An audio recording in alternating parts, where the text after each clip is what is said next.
Dad ने गए थे बाहर और उनके ऊपर अटैक हुआ है।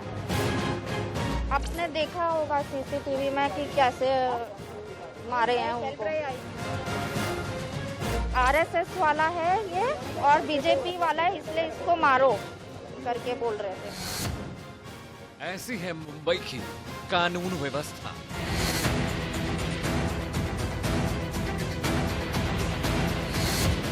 यहाँ फैसले कानून नहीं, नेता करते हैं।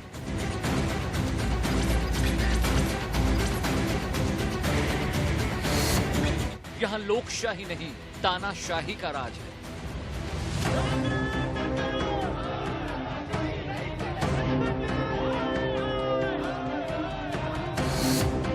आवाज उठाने पर गर्दन मरोड़ दी जाती है।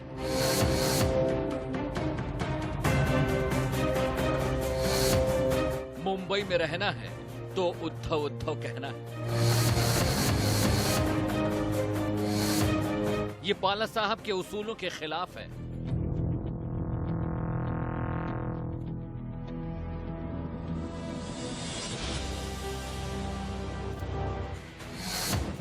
क्या कानून से बड़े हैं नेता और कार्यकर्ता?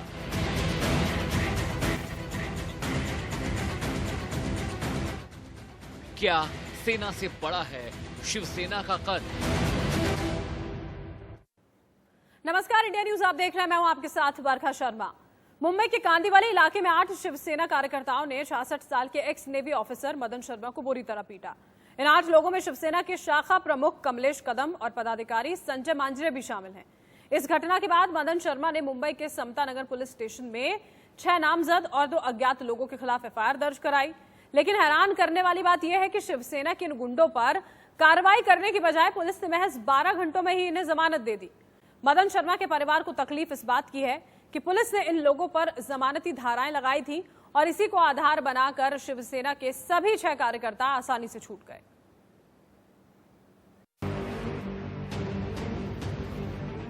मुझे बॉम्बे शांत चाहिए।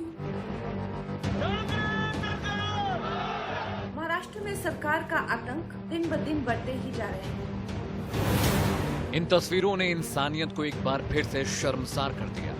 ये तस्वीरें उन संस्कारों की आहुति है जो माँ बाप बचपन से ही अपने बच्चों में भरने की कोशिश करते हैं। इन तस्वीरों ने उस पढ़ाई लिखाई और मॉडर्न विचारों की हत्या कर दी है जिसकी शेखी गाहे बगाहे हम बघाड़ते रहते हैं। एक पार्टी विशेष के कार्यकर्ता दिन दहाड़े एक 66 साल के रिटायर नेवी ऑफिसर को पीट देते हैं। क्या ऐसे ही खालिस अनपढ़ और जाहिलों से भरी पड़ी है मुंबई? और क्या अगर आज बाला साहेब इस दुनिया में होते तो एक पिता, एक दादा और एक बुजुर्ग ऐसे ही बर्बरता से पिट रहा होता? शर्मिंदगी होती है, आंखें शर्म से झुक जाती हैं। मराठी विचारधारा और संस्कृति ऐसी तो नहीं थी। मैं सही हूँ या गलत, इसका फैसला आपने देश की जनता करेगी, क्योंकि सबसे ऊपर मैं एक ही अदालत को मानता हूँ और वो है जनता की अदालत। आपकी टीवी स्क्रीन पर लाल घेरे में दिख रहे बुजुर्ग का नाम मदन शर्मा है और तस्वीरों में जो लोग उन्हें दौड़ाते और कुछ ही पल बाद पीटते नजर आ रहे हैं वो सभी शिवसेना के कार्यकर्ता हैं। मदन शर्मा से सिर्फ ये गलती हुई कि उन्होंने शिवसेना से जुड़ा एक कार्टून किसी ग्रुप में फॉरवर्ड कर दिया था। कोई कार्टूनिस्ट था, वो कार्टून बना करके वो मीडिया पर डाला हुआ है व्हाट्सएप पर। तो व्हाट्सएप पर आने से मैं भी जब मेरे को मिला तो वो भी मैं फॉरवर्ड किया, तो उसके वजह से वो लोग मेरे को लगता है मारे गए। और देश के लिए, हाँ, हम तो हिंदुस्तान के लिए काम किए थे, ना तो कोई राज्य के लिए और ना तो कोई जात के लिए हमने नहीं किया था।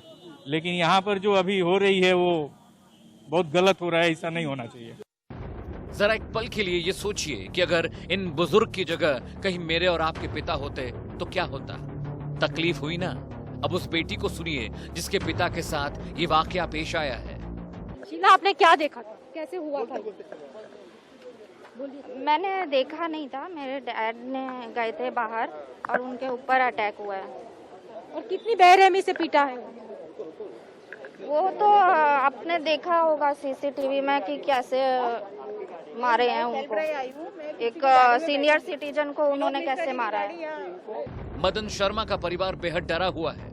उनका बेटा सनी कहता है कि महाराष्ट्र में कोई महफूज नहीं।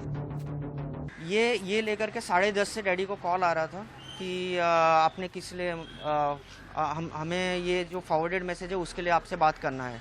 तो डैडी ने बोले ठीक है मैं बात करता हूँ। और अप्रॉक्स 12 बजे 11:15 के करीब उनको कॉल आया जो कि हम आपके बिल्डिंग के नीचे हैं, क्या आप आके बात कर सकते हैं क्या हमसे।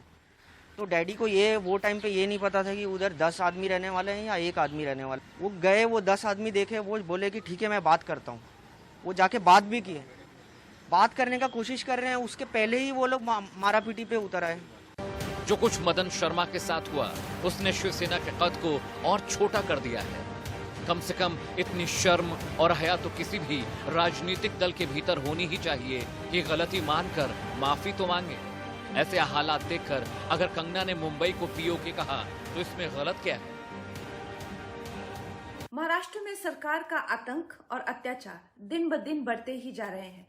आज उन्होंने एक एक्स सर्विसमैन को दिन दहाड़े सबके सामने बहुत सारे लोगों ने एक अकेले इंसान को, वेटरन को अटैक किया और उन्हें बहुत बुरी तरह से मारा। उनकी गलती यही थी कि उन्होंने सरकार की निंदा की। जिस इंसान ने अपनी पूरी जिंदगी देश रक्षा में लगा दी उसे शिवसेना के गुंडे आते हैं, पीटते हैं और चले जाते हैं। लेकिन सबसे दुखद और तकलीफ देने वाली बात यह थी कि इन सभी आरोपियों को महज 12 घंटे में जमानत मिल जाती है। कानून व्यवस्था का मजाक देखिए। हादसे के 45 मिनट के बाद पुलिस उल्टा मदन शर्मा को गिरफ्तार करने चली आती है। ऐसे में कुछ अहम सवाल हैं जो सिर उठा रहे हैं। मसलन, क्या उद्धव को मदन शर्मा से माफी नहीं मांगनी चाहिए? क्या शिवसेना ऐसे ही लोगों का स्वाभिमान कुचलती रहेगी? क्या आवाज उठाने पर ऐसे ही लोगों को मारा पीटा जाएगा? क्या शिवसेना मुंबई में जंगल राज चाहती है? क्या मुंबई में शिवसेना ऐसे ही मनमानी करती रहेगी? क्या शिवसेना इतना गिर गई कि बुजुर्गों को भी नहीं बख्शा? देश की हिफाजत करने वाले को पार्टी कार्यकर्ता कैसे पीट सकते हैं? क्या मुंबई पुलिस शिवसेना के हाथ की कठपुतली है? क्या मुंबई में कानून का मतलब शिवसेना होता है? क्या शिवसेना ने अपने कार्यकर्ताओं को गुंडागर्दी का लाइसेंस दे दिया है? यानी मुंबई में वही होगा जो शिवसेना चाहेगी। जो उद्धव ठाकरे कह देंगे वो पत्थर की लकीर हो जाएगा। यानी कानून और व्यवस्था का मतलब सिर्फ शिवसेना है। और अगर आप महाराष्ट्र में सवाल करेंगे तो मारे जाएंगे। मुंबई से प्रीति सोमपुरा और दिल्ली से अमित सिंह के साथ शिवांगी बख्शी, इंडिया न्यूज, दिल्ली। बाला साहब ठाकरे विरासत में उद्धव ठाकरे को जो शिवसेना देकर गए थे वो शिवसेना पूरी तरह बदल चुकी है। उद्धव की शिवसेना महिलाओं को धमकी देती है, उनके लिए भद्दी गालियों और भाषा का इस्तेमाल करती है। अगर किसी ने मुंह खोल दिया तो विरोध किया तो उससे मारा पीटा जाता है। जो पार्टी लोकशाही और सत्ता को बेहतर तरीके से चलाने के लिए बनी थी वो आज कार्यकर्ताओं के रूप में गुंडे पालती है। पूर्व नेवी अफसर मदन शर्मा पर हमले के बाद उनका परिवार धरने पर बैठा है। परिवार की ये मांग है कि सभी आरोपियों को दोबारा गिरफ्तार किया जाए।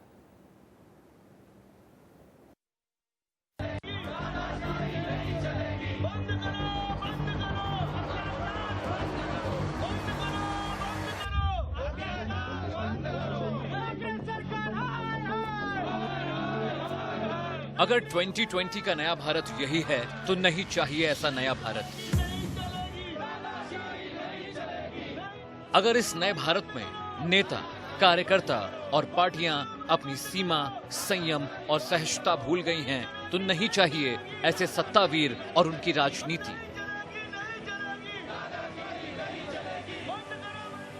एक लाचार बेटी को देखिए, इसलिए धरने पर बैठी है ताकि अपने घायल पिता को इंसाफ दिला सके। शीला के पिता मदन शर्मा एक एक्स नेवी ऑफिसर थे और देश को उन पर नाज है।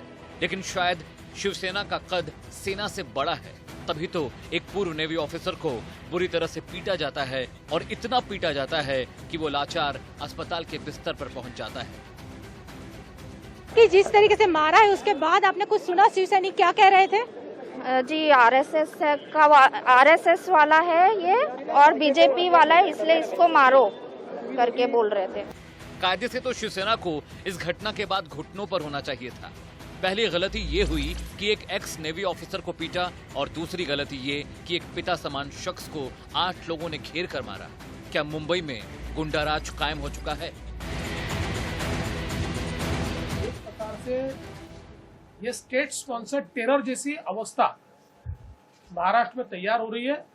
मैंने कल अपने ट्वीट के माध्यम से उद्धव जी को आह्वान किया है कि गुंडाराज को रोकिए, नेवल ऑफिसर को इस प्रकार से मारना, और उसमें भी जब मीडिया का दबाव बना, हम लोगों ने दबाव बनाया तो 6 लोगों को अरेस्ट की, लेकिन टेबल बेल दी, 10 मिनट में उनको छोड़ दिया। सेना देश की नौसेना में काम कर रहे अधिकारी के आंख फोड़ने का कोशिश किया।